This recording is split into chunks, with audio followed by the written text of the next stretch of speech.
오늘 주시는 하나님의 말씀 사도행전 18장입니다. 1절부터 11절까지 한 절씩 교독하시고 또 마지막 11절 말씀 우리가 한 목소리로 봉독하기를 원합니다. 사도행전 18장 1절부터 11절까지의 말씀입니다. 그 후에 바울이 아덴을 떠나 고린도에 이르러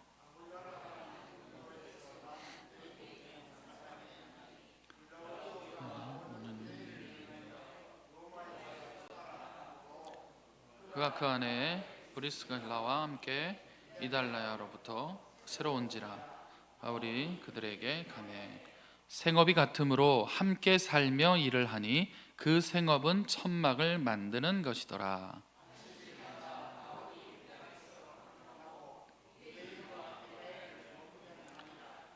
실라와 디모데가 마게도냐로부터 내려오매 바울이 하나님의 말씀에 붙잡혀 유대인들에게는 예수는 그리스도라 밝히 증언하니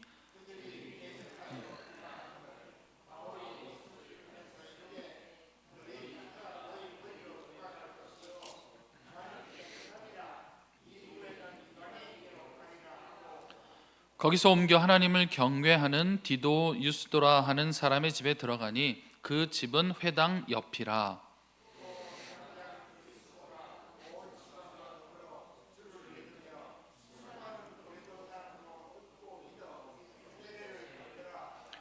밤에 주께서 환상 가운데 바울에게 말씀하시되 두려워하지 말며 침묵하지 말고 말하라.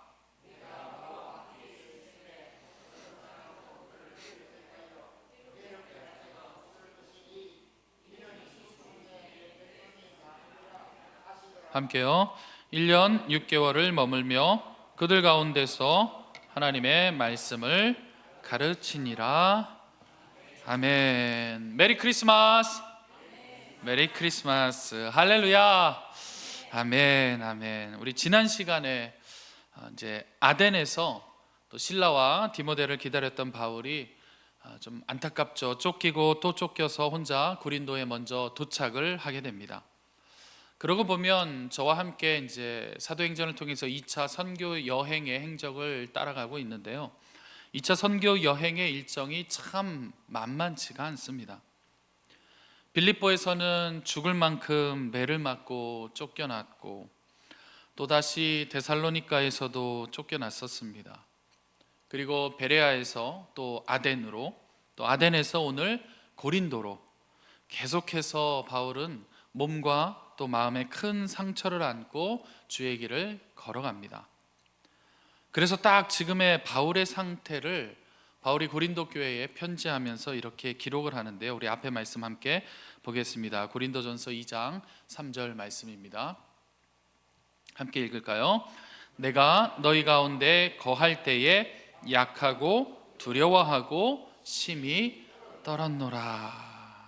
바울이 참 지금 많이 아픕니다. 고린도에 도착했을 때는 이미 심리적으로 매우 위축된 상태였습니다.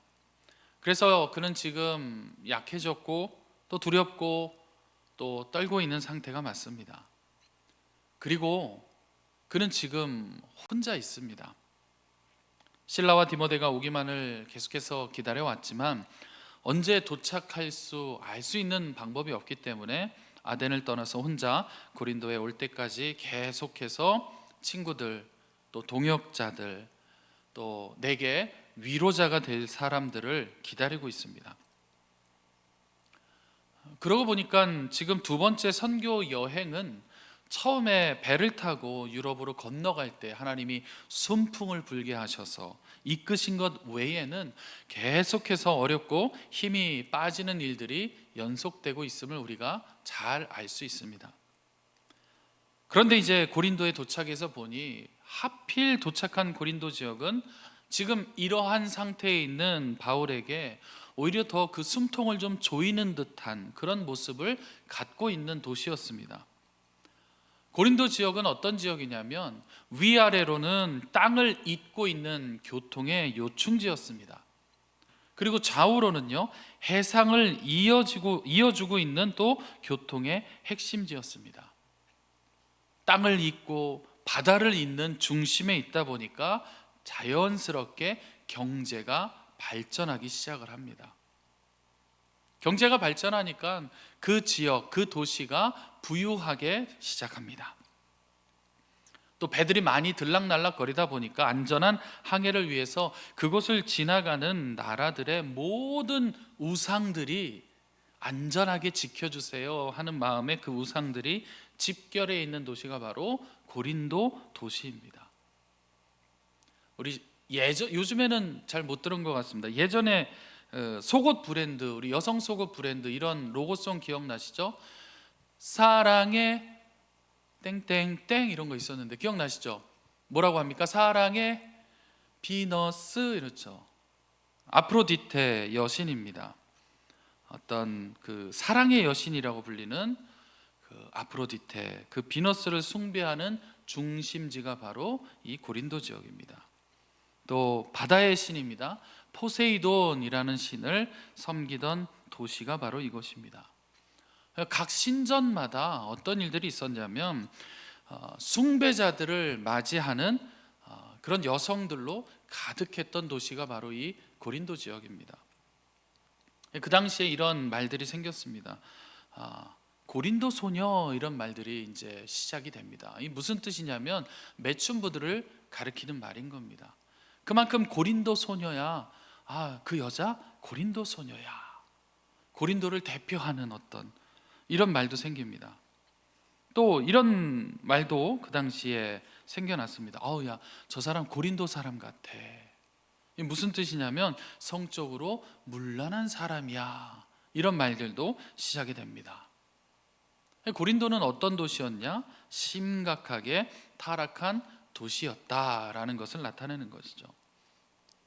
또 이면에 아까 말씀드린 대로 부유한 도시였기 때문에 어떤 세계적인 철학가들, 지식인들이 고린도에 모여서 그들의 지식을 가르치기 시작을 합니다. 그래서 그 지역 사람들이요 철학을 많이 배웠고 또 수사학에 아주 능통합니다. 수사학은 말을 잘하는 그러한 학문입니다.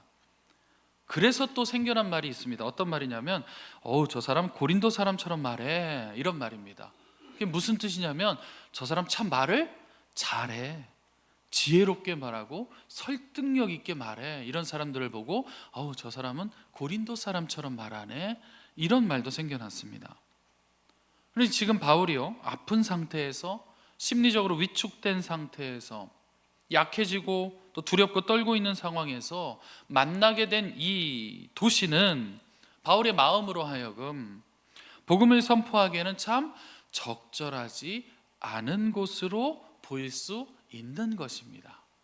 오히려 좀 잘 세워져 있는 도시, 따뜻한 도시, 복음의 수용성이 아주 강력하게 나타나는 도시를 만났더라면 하는 기대가 있는 상태에서 만났는데 오히려 정반대된 복음의 수용성, 그 틈이 보이지 않는 도시를 만나게 된 겁니다.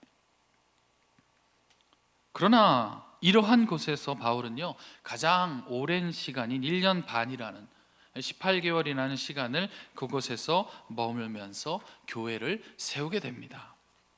그럼 과연 어떤 일이 바울에게 있었을까요?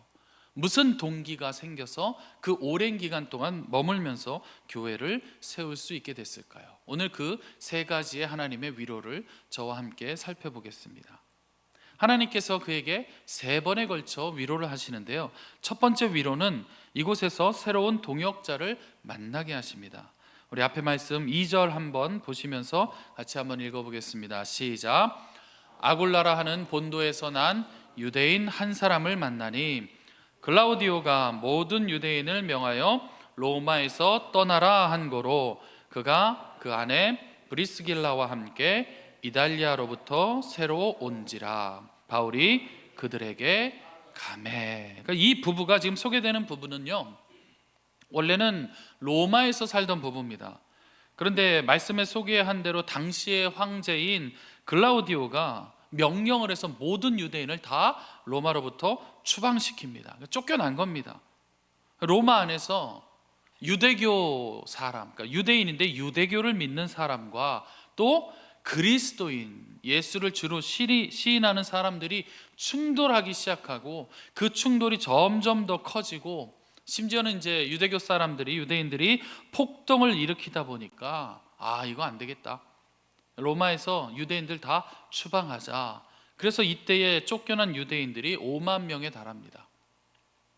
이때 아굴라와 브리스겔라도 이달리아를 떠나서 고린도 지역으로 쫓겨 내려오게 됩니다. 그리고 내려온 지 얼마 지나지 않아서 바울을 만나게 되는 겁니다. 쫓겨낼 때에 유대인이라고 하지만 로마 시민권을 가지고 있는 사람들은 쫓아내지 않았습니다. 그런 걸 보면 이 부부는 로마 시민은 아닌 것이죠. 그리고 3절을 보면 이 부부가 하는 일이 천막을 만드는 일을 하고 있다, 이렇게 기록을 합니다. 바울과 같은 일을 하고 있는 사람들이죠.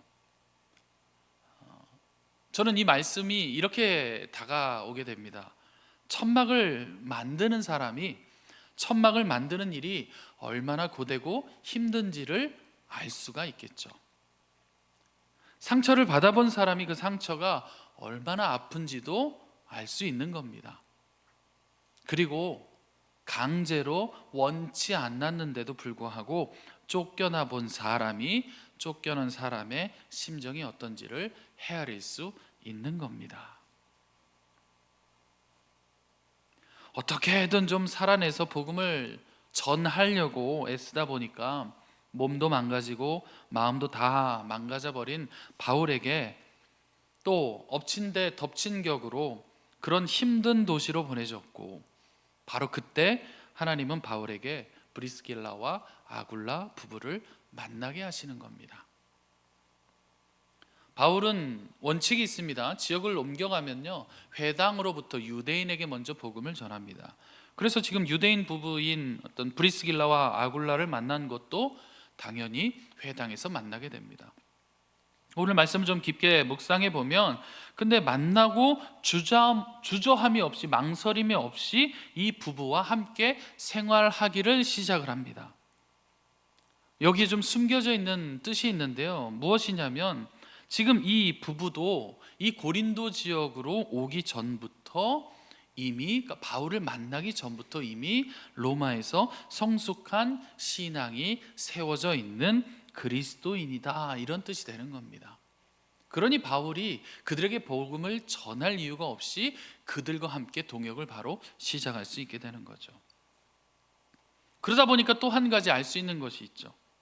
바울이 도착하기 전에 이미 고린도 지역, 타락한 도시인 고린도 지역에서도 또 로마에서도 그리스도인들이 서로 모여서 이미 교회를 이루고 있었다라는 사실을 또 우리가 알 수 있게 됩니다.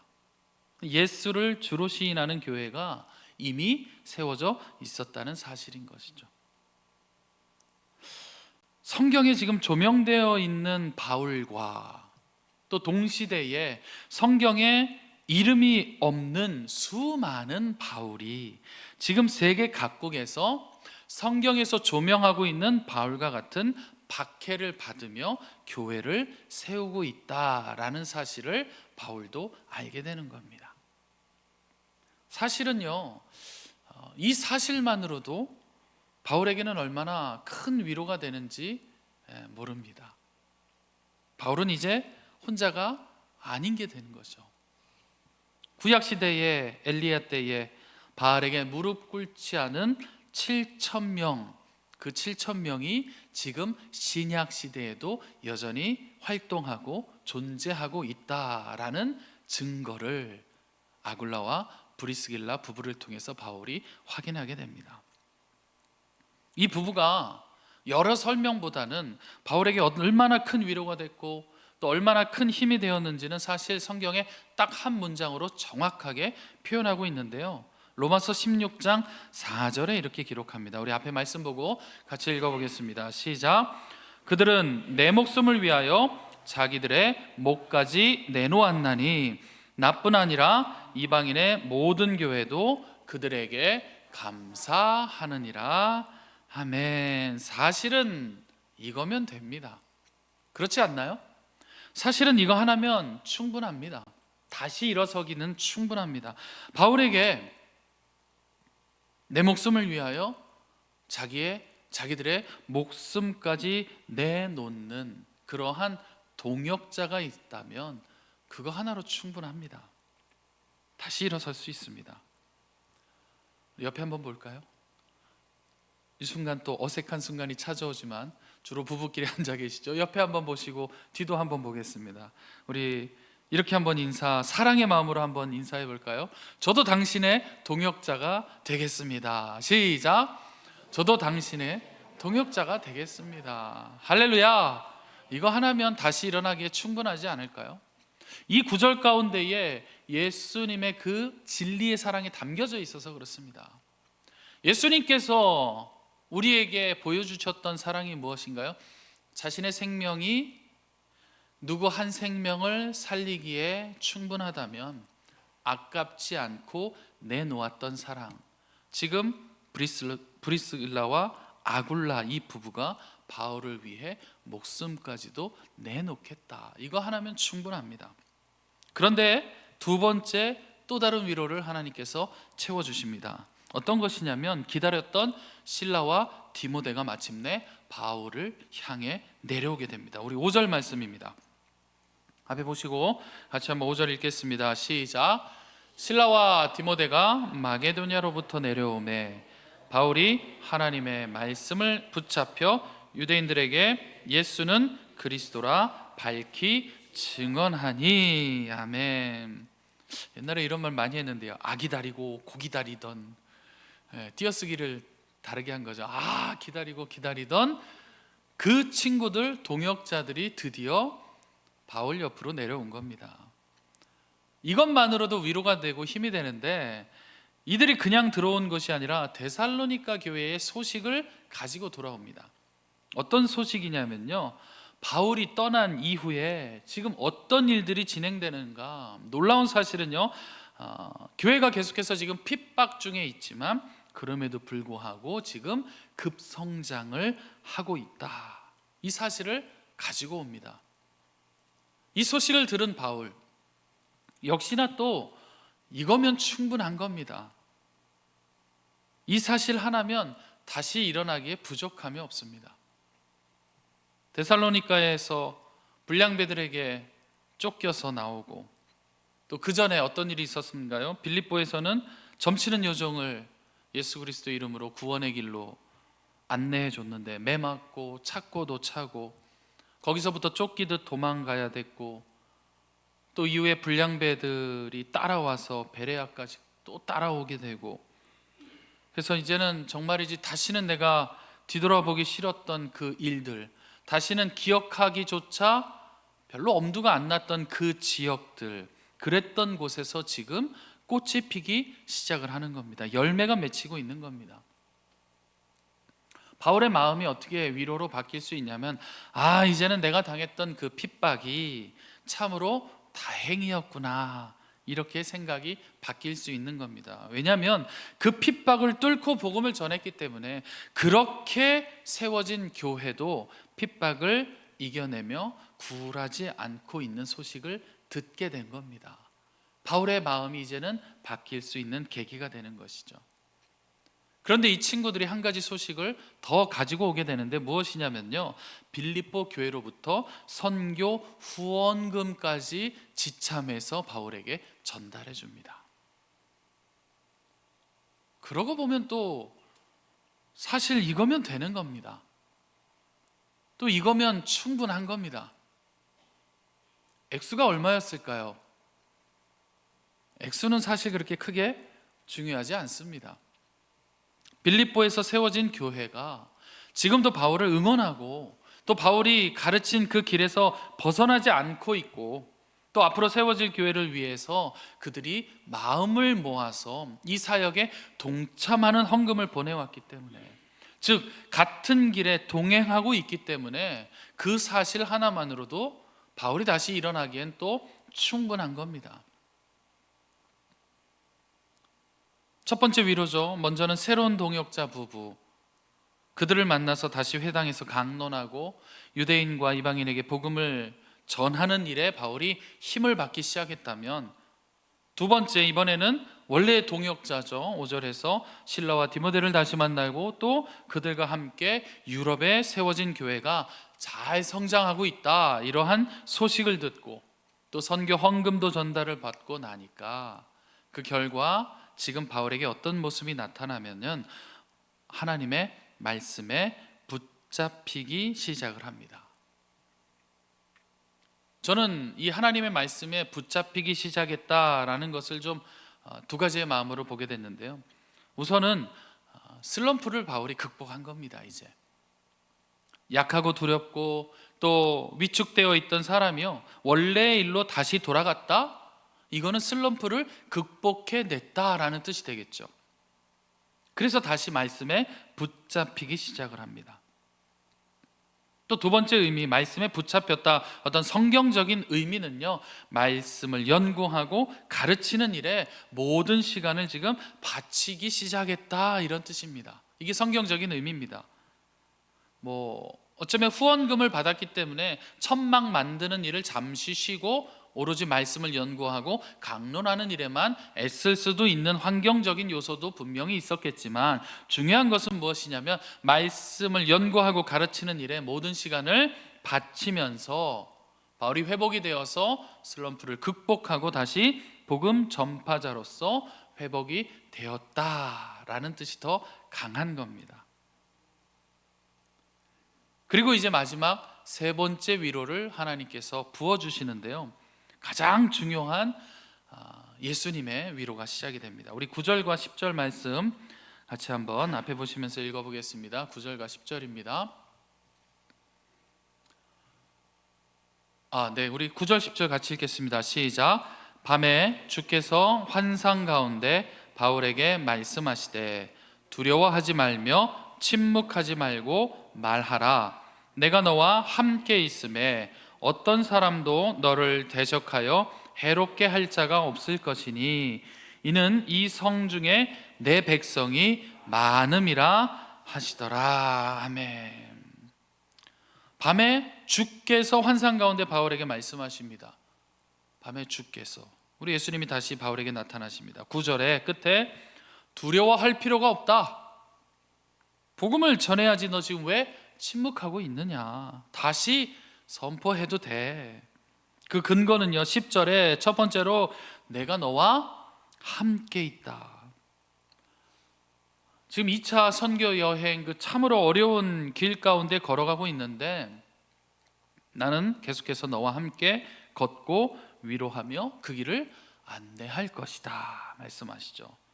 또 10절에 두 번째로 너를 대적해서 해롭게 할 자가 없을 것이다. 그 이유는 분명합니다. 바울은 누구냐면 하나님의 복음을 온 세상에 전하는, 그래서 하늘나라의 대표 대사의 어떤 직무를 갖고 있는 겁니다. 대사가 되었기 때문에 본국에서 너를 책임지고 지켜주는 겁니다. 세 번째로 이 성 중에 내 백성이 많이 있다. 바울에게 말씀하신 내 백성은 정확하게 이방인들을 지금 이야기하시는 겁니다. 그래서 눈으로 봤을 때 돈이 많은 도시, 지식이 넘치는 도시, 도덕적으로 타락한 도시, 그래서 온갖 우상들이 점령하는 도시, 정을 줄래야 정이 안 가는 도시지만 그래도 다시 한번 눈을 뜨고 한번 이 도시를 바라봐 봐 줄래? 이곳에서도 내가 사랑하는 내 백성들이 아직 많이 남아있다. 해야 할 일이 너에게 있다. 이렇게 위로하시는 겁니다. 그러고 보면 또 세 번째 위로도 이거면 되는 겁니다.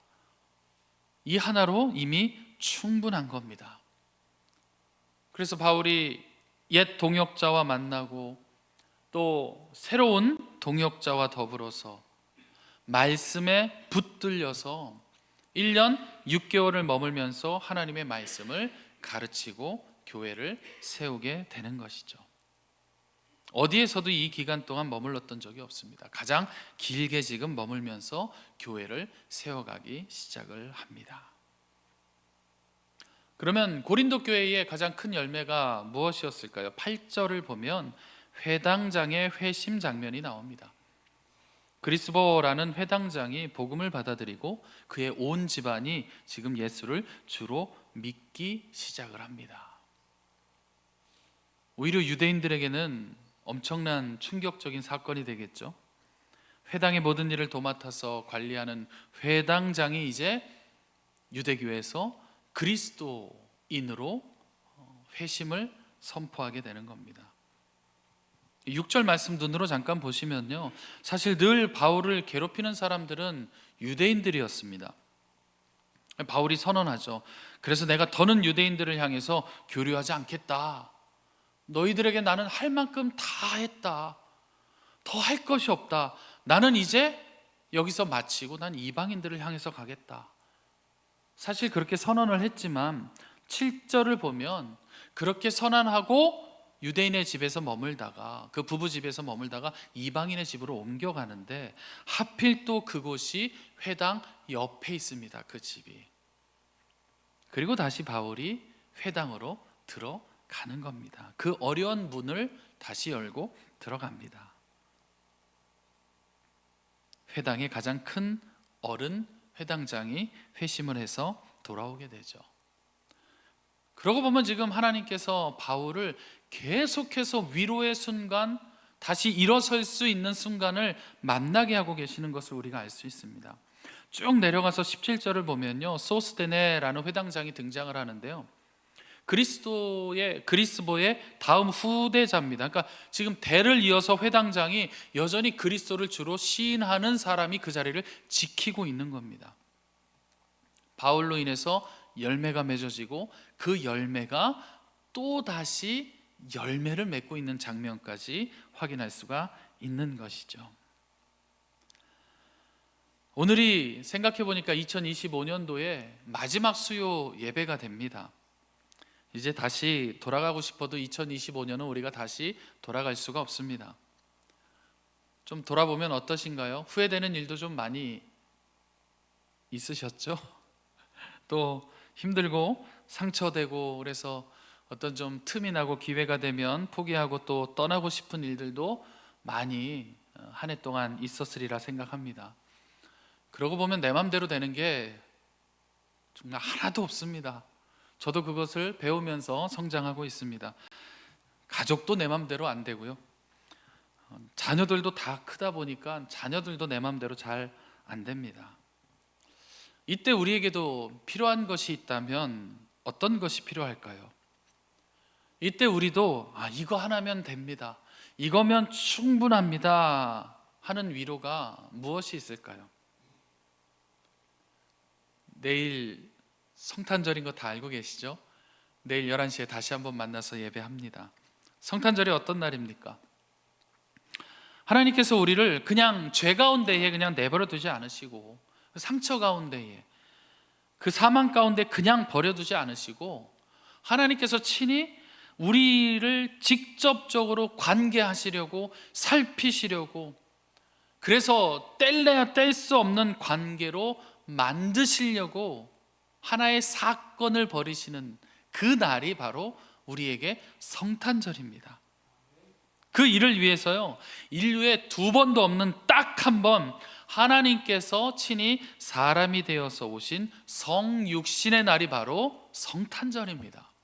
왜 이 일을 행하셨다고요? 우리와 관계를 맺기 위해서. 원치 않았던 인생을 살았던 사람이 있습니다. 계획하지도 않았고 예상해 본 적도 없는 길로 그 인생길을 살았던 사람이 있었습니다. 바로 요셉이라는 사람이었습니다. 그런데 그 요셉이 성경에 뭐라고 기록을 하냐면 형통한 삶을 살았다, 이렇게 기록을 합니다. 그 이유를 뭐라고 기록합니까?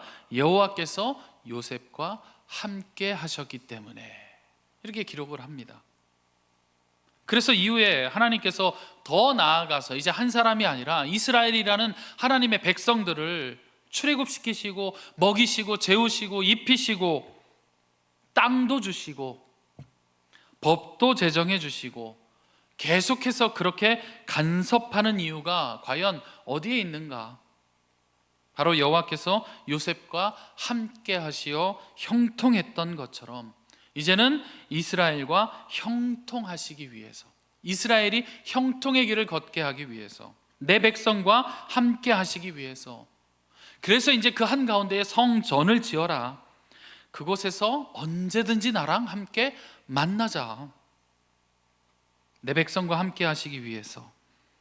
그리고 그 절정을 어디에서 이루시는가? 끝내 독생자 예수 그리스도를 이 땅에 보내시기, 그 보내심으로 더는 깨질 수 없는 평화의 약속을 이루시는 겁니다.